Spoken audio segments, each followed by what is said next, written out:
Hi കൂട്ടുകാരെ, പുതിയൊരു വീഡിയോയിലേക്ക് എല്ലാവർക്കും സ്വാഗതം. അങ്ങനെ സുശീലയുടെ മനസ്സിലിരിപ്പ് സോന മനസ്സിലാക്കുമ്പോൾ ഷ്യാമു പറയണം, ഇതിന് കാരണക്കാരി നീയാണെന്ന്.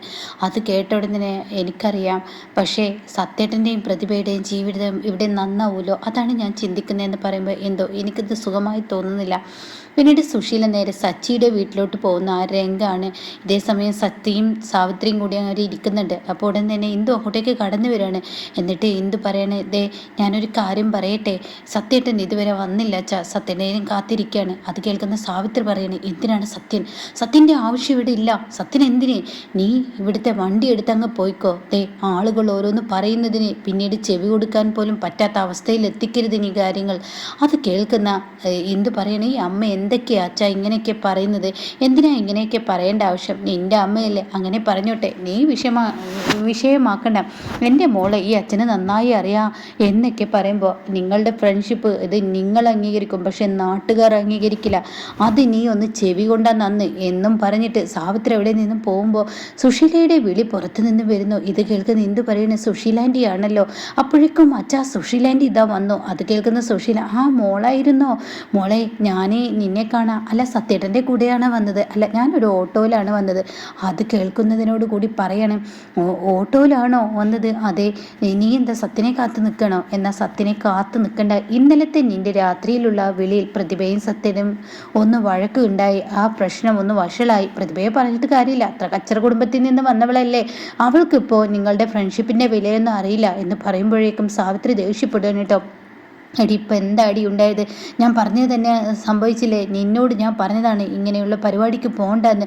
നീ അവനൊരു ഫ്രണ്ട്ഷിപ്പായിരിക്കും, പക്ഷെ അത് ഉൾക്കൊള്ളാൻ എല്ലാവർക്കും കഴിഞ്ഞില്ലെന്ന് നീ മനസ്സിലാക്കണം. അത് നീ മനസ്സിലാക്കി നിനക്ക് കൊള്ളാം എന്നൊക്കെ ഇങ്ങനെ പറയുമ്പോൾ എന്തോ അച്ഛൻ ഞാനൊരു തെറ്റും ചെയ്തിട്ടില്ല, ഞാൻ സത്യേട്ടനോടുള്ള മോളെ നീ സങ്കടപ്പെടാൻ വേണ്ടി പറഞ്ഞതല്ല, അവരുടെ ബന്ധം അങ്ങനെയൊക്കെ ആയിരിക്കും. കാരണം അവൾ അത്രയും കൾച്ചറില്ലാത്ത കുടുംബത്തിൽ നിന്ന് വന്നതല്ലേ. അപ്പോഴേക്കും ഉടൻ തന്നെ മോളെ നീ ഇങ്ങനെ സങ്കടപ്പെടണ്ട, ഈ അച്ഛനെ എന്നെ നന്നായി അറിയാം, അതുകൊണ്ട് തന്നെ ഈ മകളെ കൊണ്ടുവിടാൻ ഞാൻ പോകുന്നില്ല അച്ഛാ, മതി, എനിക്ക് മടുത്തു.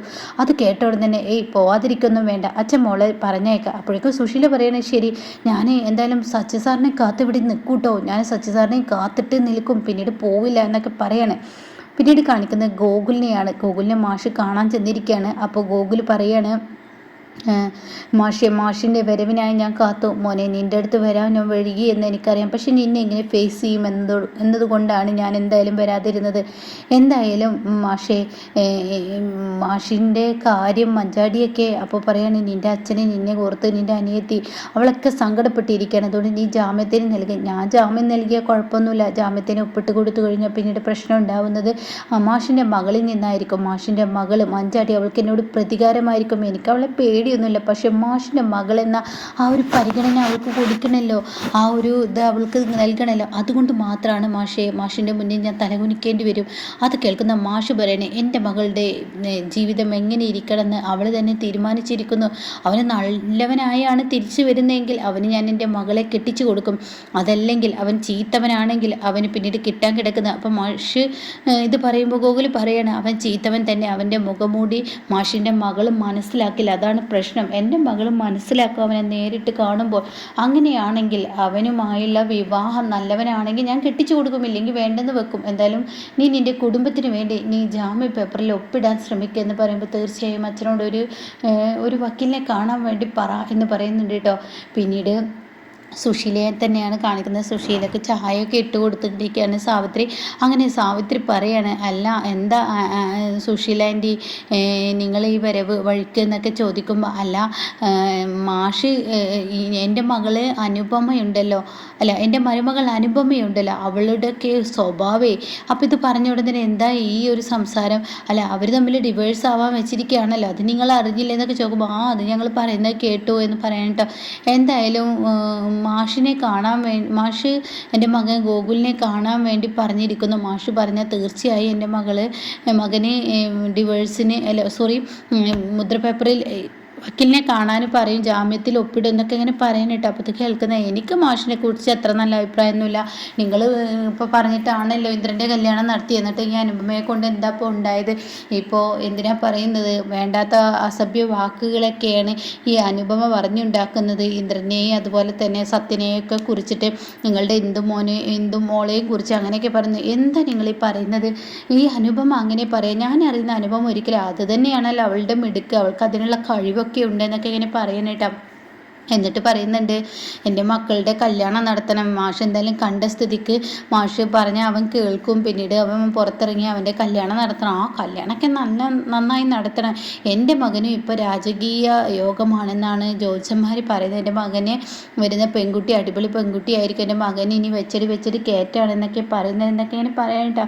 അപ്പോൾ സച്ചി അങ്ങോട്ടേക്ക് കയറി വരുന്നത്. സച്ചിയെ കണ്ടോടെ തന്നെ സാവിത്രി ചോദിക്കുകയാണ്, ഒരു ചായ ഇട്ടിട്ടെ? ആ ആയിക്കോളൂ എന്ന് പറയണം. അപ്പോൾ സുശീല പറയും, ഇട്ട് കൊടുക്കുക, എന്താ ചോദിക്കുന്നത്? അപ്പോൾ സച്ചി പറയാണ്, സുശീല പറഞ്ഞാൽ പിന്നെ ചായ ഇടാതിരിക്കാൻ പറ്റില്ലല്ലോ, ചായ ഇടുമെന്ന് പറയണം. അങ്ങനെ ചായയൊക്കെ ഇട്ട് കൊണ്ടുവരികയാണ് കേട്ടോ.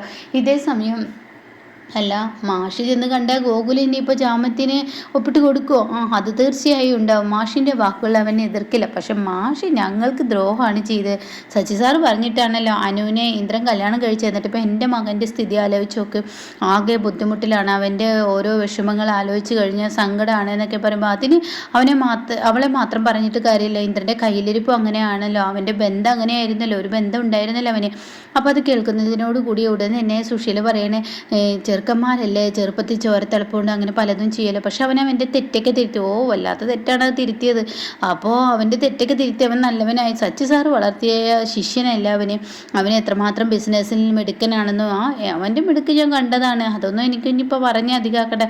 അല്ല, സത്യനെ സച്ചി സാറ് എൻ്റെ ഇന്ദുവിനെ അന്വേഷിക്കാമെങ്കിൽ ഞാനൊരു കാര്യം പറയട്ടെ, എൻ്റെ മകനിപ്പോൾ വെച്ചടി കയറ്റാണ്. ഞാൻ സച്ചി സാറിനോട് ചോദിച്ചില്ല എന്നൊരു പിന്നീട് കുറ്റബോധം ഉണ്ടാവരുത്. ലക്ഷങ്ങൾ വാരുന്ന പണക്കാരുടെ മക്കളാണ് എൻ്റെ മകനെ ആലോചനയായി വരുന്നത്. അപ്പോൾ സച്ചിയും അതൊക്കെ കണക്കിനെ ഇങ്ങനെ ചെറിയ കൊണ്ട് കാണിക്കുന്നുണ്ട് കേട്ടോ. അല്ല, നീ ഇപ്പം എന്താ പറഞ്ഞത്? എന്നോട് ചോദിച്ചില്ലെന്ന് വേണ്ടെന്നോ? എന്താ എന്നോട് ചോദിക്കാതെ എൻ്റെ മകൻ്റെ കല്യാണം നീയല്ല നടത്തുന്നത്? അല്ല, ഇവിടെ ഇന്ദു ഇരിപ്പുണ്ടല്ലോ, ഇന്ദു ഒരു രണ്ടാം കെട്ടുകാരിയാണ്. അതുപോലെ തന്നെ എൻ്റെ മകനും ഒരു രണ്ടാം കെട്ടുകാരനാണ്. സത്യനെ നിങ്ങൾ ഈ പറയുന്ന ഇന്ദുവിന് പെണ്ണ് ആലോചിക്കാമെങ്കിൽ ഇന്ദ്രനെ ആലോചിച്ചൂടെ എന്ന് പറയുമ്പോൾ, എന്തടി നീ പറഞ്ഞത്? എന്താടി സുശീല ഇനി പറഞ്ഞത്? ഇങ്ങനെയുള്ള അസഭ്യ വാക്കുകൾ ഇനി ഇവിടെ ഇരുന്ന് പുലമ്പരുത്.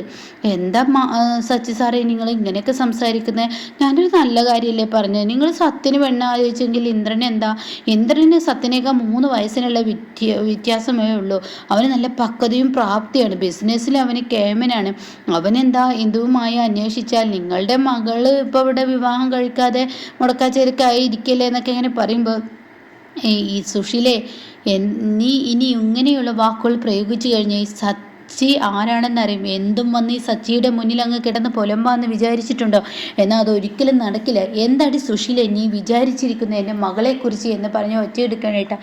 അതങ്ങ് കേൾക്കുമ്പോൾ സാവിത്രിക്ക് ഒരുപാട് സന്തോഷമാവുകയാണ്. അങ്ങനെ സുശീലയെ ആട്ടി ഇറക്കി വിടുന്ന ആ കിടുക്കൻ രംഗത്തിൽ തന്നെയാണ് എപ്പിസോഡ് നിർത്തിയിരിക്കുന്നത്.